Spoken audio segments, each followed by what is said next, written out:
میں کوئی نواز شریف کی جائیداد مانگ رہا ہوں، شہباز شریف کی جائیداد مانگ رہا ہوں اس سے، یا میں مریم نواز سے جہیز کا پیسہ مانگ رہا ہوں، میں اس کو سن سکتا ہوں، نہ برداشت کر سکتا ہوں۔ آپ کو لے کے دکھاؤں گا، حکومت پھر یہ بھی نہیں کرے، اسمگلنگ کروائی جاتی ہے، کون کرواتے ہیں ان کو پکڑو، اتنے آرام سے حکومت آپ نہیں کر سکتے۔ سر میں کتنے بال ہیں، ایک پلان۔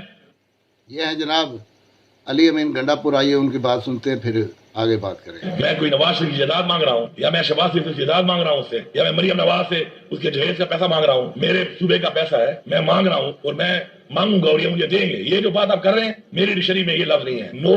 کا لفظ حق کے لیے میری ڈکشنری میں نہیں ہے، میں نہ اس کو سن سکتا ہوں نہ برداشت کر سکتا، اس لیے یہ دیں گے اور میں آپ کو لے کے دکھاؤں گا کہ نہیں دیں گے تو حکومت پھر یہ بھی نہیں کریں گے۔ جہاں تک صبح کے چلنے کی بات ہے، ماشاءاللہ صبح بہترین چل رہا ہے، ہم نے ہیلتھ کارڈ دوبارہ شروع کر دی، ہم نے بڑی عزت سے لوگوں کو رمضان پیکیج دیا، کوئی لائنوں میں کھڑا ہو کے تسجیل نہیں کی، کوئی فوڈ سیشن نہیں کیے، جو ریٹ ہے ہمارے ایک گوشت کو چھوڑ کے، میں سچی باتیں کرنے والا آدمی، میں جھوٹ نہیں بولتا ہوں کہ میں جھوٹی اپنی پرفارمنس دکھاؤں، کہ ریٹ جو سرکاری ہے وہ بہت کم ہے، دوبارہ یہ نہیں کھاتا کسائی کو، اس کو ہم بہتر کریں گے۔ ابھی تمہارا ابھی شروع ہوا ہے نظام، انشاءاللہ میں آپ کو بہترین نظام چلا کے دکھائیں گے کہ صوبے کے صحت کے، ایجوکیشن کے، انرجی کے پروجیکٹ، ہم وہ کام بھی کریں گے انشاءاللہ۔ پلان یہ ہے کہ انویسٹمنٹ اس چیز پہ کریں گے جس سے ہمیں ریونیو آئے، پاؤں پہ کھڑے ہوں، اور انشاءاللہ آپ جلد دیکھیں گے کہ ہماری جو انویسٹمنٹس ہوں گی، ہم جو پیسہ لگائیں گے، عوام کے ٹیکس سے پیسہ لگائیں، وہ ایسے پروگرامس پہ،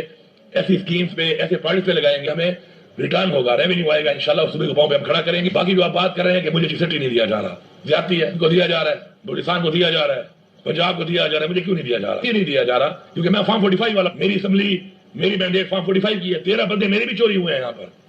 13 میرے فارم 45 یہاں بھی چوری ہو چکے ہیں، اس کو بھی میں ثبوت دینے کو تیار ہوں، بیٹھ جائے میرے ساتھ، میں آپ سے ٹیلی کر لوں گا، لیکن میں یہ لے کے رہوں گا، مجھے میری ٹیم یہ دیں گے، میرا ایک صبر ہے، ایک طریقہ ہے، میں اگر گیا ہوں اپنے صوبے کے حقوق کے لیے گیا ہوں، میں پھر جاؤں گا، میں کوئی خیرات یا بھیک نہیں مانگ رہا، اگر میرے صوبے کے حقوق ہے اور مجھے ایک کرسی اللہ تعالیٰ نے دی اور عمران خان نے دی، صوبے کی عوام اور صوبے کے حقوق کے لیے دی ہے، ایک کرسی پہ بیٹھنے کے قابل ہی نہیں ہوں اگر میں صوبے کا حق نہیں لے سکتا، نہ مجھے بیٹھنے کا شوق ہے، ایک پرائیویٹ گاڑی ساتھ چلاتا ہوں، اپنے میرے گاڑیوں کا دیکھا کرے، جب میرے ساتھ گاڑیاں جاتی ہیں ہر ایک پرائیویٹ گاڑی میرے ساتھ ہوتی ہے، اسی ٹائم بھی اگر میں یہ سوچ لوں کہ میں اہل نہیں ہوں اور میں قابل نہیں ہوں اس کے، تو اپنی گاڑی میں چڑھ کے میں گھر جا سکتا ہوں، لیکن میں کمپرومائز نہیں کروں گا حقوق کے اوپر، میں نہ عوام کے حقوق پہ کروں گا صوبے کے حقوق۔ میں نے میٹنگس کی، مجھے پولیس بھی مزید چاہیے، کائن آرڈر کا مسئلہ ہے، میرا جو NFC شیئر میں جو مجھے 1% نہیں ملا پورا، وہی پورا مانگتا ہوں، ریگولر جو میری لائبلٹی ہے وہی پوری مانگتا ہوں، میرا جو 1510 بلین ہے وہ بھی مانگتا ہوں، ریٹ بھی ریوائز کروں گا، کوئی طریقہ نہیں ہے کہ میں سستی بجلی دوں اور اتنی مہنگی خریدوں اور پھر مجھے نہ ملے، یہ الزام لگایا جائے کہ میں چوری کرتا ہوں، چوری کرتا نہیں ہوں میں، آپ کے لوگ چوری کرواتے ہیں مجھ سے، یہ وابڈا چوری کرواتا ہے، سمگلنگ لوگ نہیں کرتے، سمگلنگ کروائی جاتی ہے، کون کرواتے ہیں ان کو پکڑو، پانے والے لوگوں کو پکڑو، میٹنگ میں یہ بات کی ہے، میں آپ کے سامنے یہ بات کر رہا ہوں اور میں انشور کروں گا اس چیز کو انشاءاللہ جلد، میرے صوبے میں سمگلنگ نہیں ہوگی۔ یہ علیحدہ بات ہے کہ پاکستان کے وہاں پہ حالات جو خراب ہیں، اکٹھے پیسے نہیں مل سکتے، میں اکٹھے مانگتا بھی نہیں، اگر IMF سے قرضہ لے کے میرے اوپر ٹیکس تو مہنگائی ڈالی جائے گی تو جو میرا پیسہ آپ نے دینا ہے مجھے آپ اس پہ دینا پڑے، آپ دیں گے، ورنہ اتنے آرام سے حکومت آپ نہیں کر سکتے، میرے لوگوں کے خون پہ، میرے لوگوں کے پیسے پہ، میرے لوگوں کے حقوق پہ بیٹھ کے آپ اسلام آباد میں اتنے آرام سے حکومت نہیں کریں گے، پھر میں آپ کو نہیں کرنے دوں گا۔ کوئی بندہ گیا تھا نائی کے پاس کہ میرے سامنے کتنے بال ہیں، اس نے کہا بال تو نہیں گر سکتا، ابھی مڑ کے گود میں پھینک دیتا ہوں، پتہ چل جائے گا، میں تو وہ بھی کروا چکا ہوں ان سے، مجھے تو یہی پتا ہے میرے سامنے بال کتنے ہیں، تو میں اپنے بال بھی گر چکا ہوں انشاءاللہ، ٹینشن نہ لیں آپ، نے مینڈیٹ دیا ہے مجھے، اور یہ مینڈیٹ اتنا آسان مینڈیٹ بھی نہیں تھا، آپ سب کو پتا ہے اس بات کا، ہمارے ووٹر نے ووٹ نہیں دیا، جنگ لڑی ہے، جو حالات سے ہمارا ووٹر گزرا ہے، جس حالات سے میرے MP گزرے ہیں، میرے ٹکٹ ہولڈر گزرے ہیں، جنگ تھی، اور انہوں نے اپنے ووٹ کی حفاظت بھی کی ہے، ووٹ کے لیے جنگ بھی لڑی ہے اور مینڈیٹ دیا ہے، تو خان صاحب نے کہا کہ بالکل اپنا حق مانگو، اور ان کو انشاءاللہ یقین ہے کہ جس بندے کو ذمہ داری نے دی ہے انشاءاللہ وہ حق لینا جانتا ہے، انشاءاللہ حق لوں گا۔ اور جہاں تک شہباز شریف سے میری ملاقات کی بات ہے، شہباز شریف فارم 47 کا پرائم منسٹر ہے، میں کل بھی یہ کہتا تھا، میں آج بھی یہ کہتا ہوں اور میں کل دوبارہ پھر بھی یہ کہوں گا، تو میں اسے انٹریکشن بھی کروں گا، میں اسے ملوں گا بھی صحیح، اپنا حق بھی مانگوں گا، اور اگر نہیں دے گا تو طریقہ بھی اپنا اختیار کروں گا اس کے لیے، اپنے صوبے کے لوگوں کے ساتھ مل کے کروں گا، اپنے پارلیمان کے تھرو کروں گا، ہر کسی اپنی پارٹی کے تھرو کروں گا، ہر طرح سے کروں گا۔ تو میں یہ سمجھتا ہوں کہ خان صاحب بڑے کلیئر ہیں اس بات پہ کہ اپنے حقوق کے لیے، اپنے حق کے لیے اور اپنے لوگوں کے لیے آپ نے ہر حد تک جانا ہے، اور جو خان صاحب کہتے ہیں وہی پالیسی ہماری ہے، کہ خان صاحب کا ایک جملہ کافی ہے پوری قوم کے لیے، انہوں نے کہا تھا کہ وی ول فائٹ، اور انشاءاللہ اپنے حقوق کے لیے، اپنے آئین کے حقوق کے لیے، اپنے آئین کے تحفظ کے لیے، اپنی عوام کے لیے، اپنے صوبے کے لیے انشاءاللہ وی ول فائٹ۔ عمران خان نے ہمیشہ یہ کہا کہ پاکستان کے ادارے اگر مضبوط ہوں گے تو پاکستان مضبوط ہوگا، عمران خان نے ہمیشہ یہ کہا اور ہمیں بتایا، اور میں نے تو ایک حلف بھی لیا جب ہمارے پہ الزام لگے اس بات کے کہ ہمارے کوئی پلان سے اداروں کے خلاف یا فوج کے خلاف، تو میں ان لوگوں میں شامل ہوں کہ جب میں ایکسپانڈر تھا، مسرور تھا، تو میں نے قرآن پہ حلف لیا کہ ایسی کوئی بھی بات نہ ہمارے نالے میں تھی، نہ عمران خان نے ہمیں کہی تھی، نہ ہم نے کی، نہ ہم نے کس سے کروائی، اس کے بعد تو کوئی بات ہی رہ گئی۔ عمران خان نے بارہا کہا ہے کہ پاکستان کی فوج، میں خود گواہ ہوں کہ پاکستان کی فوج پاکستان کے لیے مجھ سے بھی زیادہ ضروری ہے، کوئی اعلان جنگ نہیں ہے، حق کی بات ہے، اگر میں کسی کو یہ کہوں،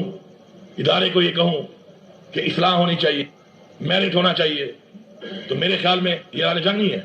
میں پاکستان کا ایک شہری بھی ہوں، میں ایک صوبے کا اس وقت ذمہ دار بھی ہوں، میں ایک صوبے کا وزیر اعلیٰ بھی ہوں۔ اگر میں ایک سچی بات پہنچاتا ہوں اداروں تک تو میں پہنچاؤں گا، اس کو اعلان جنگ نہ سمجھا جائے، اس کو آپس میں بیٹھ کے اصلاح کر کے مسائل کا حل سمجھا جائے، کیونکہ مسائل کا حل نہیں نکلے گا پاکستان ٹھیک نہیں ہوگا۔ سزا اور جزا ہوگی بھائی، جو یہ سمجھتا ہے کہ اصلاح کے لیے تیار نہیں ہے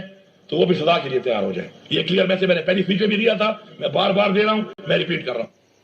یہ ہیں جناب علی امین گنڈا پور، بالوں کی بات کر رہے تھے، ایک مرتبہ انہیں بھی مڑوانا پڑے، اب پھر یہ وہی باتیں کر رہے ہیں جیسے ٹکر لینے والی باتیں ہوں۔ لیکن بات حق کی ہے، سچ کی ہے، حقوق ملنے چاہیے، انہیں مینڈیٹ ملا ہے عوام کی طرف سے، تو ان کے جو رائٹ ہیں وہ بھی انہیں دینے چاہیے۔ یہ سیاست نہیں ہونی چاہیے کہ جس وقت محترمہ بے نظیر بھٹو یہاں سینٹر میں وزیر اعظم تھی اور وزیر اعلیٰ تھے نواز شریف، تو وہ جب لاہور میں آتی تھی تو یہ ان کو ریسیو نہیں کرتے تھے، یہ ان کو پروٹوکول نہیں دیتے تھے، تو وہ باغیانہ رویہ نہیں ہونا چاہیے۔ بہت اچھی اسٹریٹجی ہے عمران خان کی،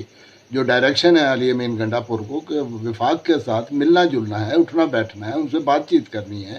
بات چیت سے ہی مسائل حل ہونے ہیں۔ جو اصولی موقف ہے حقیقی آزادی کا، اس کا قطعی یہ مطلب نہیں ہے کہ اسٹیبلشمنٹ سے بات نہیں کرنی ہے یا اپوزیشن سے بات نہیں کرنی ہے۔ جو بات ہے عمران خان کی، اس نے تو نیلسن منڈیلا کی طرح سب کو معاف کر دیا۔ وہ اپنی تو کسی ذاتی جو اسے رنجش پہنچائی گئی، ذوف پہنچا گیا، تکلیف پہنچائی گئی، انسلٹ کی گئی، ان کے ذاتی معاملات کو اچھالا گیا، اس کی تو بدلے کی بات ہی نہیں کرتے ہیں۔ وہ تو صرف یہ کہتے ہیں جنہوں نے ملک و عوام کا اور غریب پبلک کا پیسہ لوٹا ہے، جو حق مارا ہے، خون پسینے کی کمائی کو غلط استعمال کیا ہے اور ملک عزیز کو قرضوں کی دلدل میں دھکیل دیا ہے، ان کو نہیں چھوڑوں گا۔ وہ منی لانڈرنگ کرنے والے کون ہیں ملک میں؟ پوری دنیا میں کہیں ایگزامپل نہیں ہے پاکستان کے علاوہ کہ یہاں کا حکمران ہو، یہاں کا وزیر اعظم ہو، یہاں کا پریزیڈنٹ ہو، اس کے سرے محل ہوں باہر،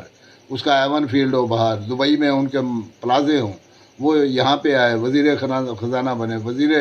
خارجہ بنے، پھر یہ ہے کہ وہ جو ہے نا سینٹ کی انتخابات میں بھی وہ جو ہے نا وہاں پہ پریزائڈنگ افسر بن کے بیٹھ جائے۔ یہ بندر بانٹ، اپنوں میں تقسیم۔ باپ وزیر اعظم تھا، چھوٹا بھائی وزیر اعلیٰ تھا، اب چچا وزیر اعظم ہے، بھتیجی وزیر اعلیٰ ہے۔ اس طرف اگر سندھ میں دیکھیں تو ساری بہنیں بھی اقتدار میں ہیں، ان کے رشتہ دار بھی اقتدار میں ہیں، بیٹی کو بھی انہوں نے آنا پوز کروا لیا۔ یہ ایسے نہیں، آپ کم از کم رول آف لاز، جو اصول ہے، جو اخلاقیات ہیں، جو دیانتداری ہے، وہ ہونی چاہیے۔ اس کے پھر بعد میں جو مرضی ہوتا رہے، چاہے جیسے پہلے چلتا رہا، جن کے ہاتھ میں اقتدار ہے، جن کے ہاتھ میں قوت ہے، وہ اپنی قوت کو انجوائے کریں بے شک، لیکن یہ ہے کہ جو ہے عوام الناس کی بہتری، عوام الناس کے بنیادی حقوق اور ملک عزیز کی ترقی، اقتصادی خوشحالی، یہ پہلی ترجیح ہونی چاہیے۔ اس پہ کوئی کویسچن نہیں ہونا چاہیے، اس پہ کوئی کمپرومائز نہ کرے، وہ چاہے اسٹیبلشمنٹ ہے، وہ پولیٹیکل ایلیٹ ہے، وہ ہماری بیوروکریسی ہے، کوئی بھی ادارہ ہے، کم از کم جو قومی مفادات میں ہیں ان پہ کمپرومائز نہ کیا جائے، اور یہ کمپرومائز نہ کرتا ہوا نظر آنا چاہیے، بالکل اسی طرح جیسے انصاف ہوتا ہوا نظر آنا چاہیے۔